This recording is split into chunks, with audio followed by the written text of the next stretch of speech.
যিনি নিজের জীবনের মায়া ত্যাগ করে করোনার মহামারীতে মৃত মানুষের লাশ দাফন করেছেন, সিলেট ও ফেনীর ভয়াবহ বন্যায় বানভাসী মানুষের মুখে খাবার তুলে দিয়েছেন, আজ সেই স্বেচ্ছাসেবক নিজেই বড় অসহায়। জীবনযুদ্ধে পিঠ ঠেকে গেছে দেয়ালে। নিজের গর্ভধারিণী মায়ের ক্যান্সার চিকিৎসায় সর্বশান্ত হয়ে আজ তিনি দেশবাসীর কাছে সাহায্যের আকুতি জানাচ্ছেন।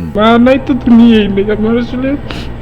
আমি দেশবাসীর কাছে আর্থিক সহযোগিতার পাশাপাশি দোয়াও করবেন যেন আমার মাকে নিয়ম সুস্থ বাড়ি ফিরতে পারে। মানবিক কাজকর্ম করেছি, কিন্তু ভাগ্যে নির্মম পরিহাস যে আমার আজকে মানুষের কাছে সহযোগিতা চাওয়া লাগছে শেষ পর্যায়ে। সমাজের হতদরিদ্র মানুষের সহযোগিতা থেকে শুরু করে মাদ্রাসায় বিনামূল্যে কোরআন বিতরণ, সবখানেই ছিল সজিবুর রহমানের স্বতঃস্ফূর্ত পদচারণা।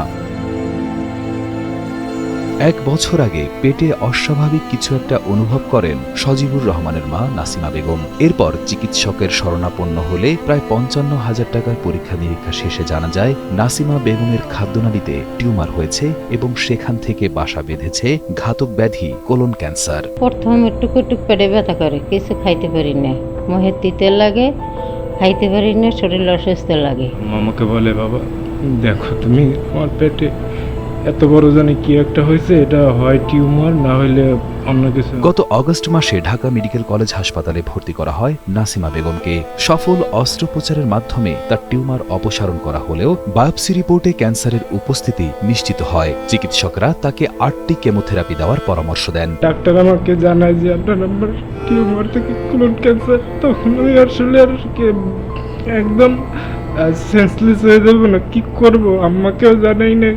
ইতোমধ্যে 6টি কেমোথেরাপি সম্পন্ন হয়েছে। ছেলে সজিবুর রহমান তার বন্ধু-বান্ধব, পরিচিত জন এবং আত্মীয় স্বজনদের কাছ থেকে ধার দেনা করে এবং বিভিন্ন সহযোগিতায় এ পর্যন্ত মায়ের চিকিৎসায় প্রায় 8 লক্ষ টাকা খরচ করেছেন।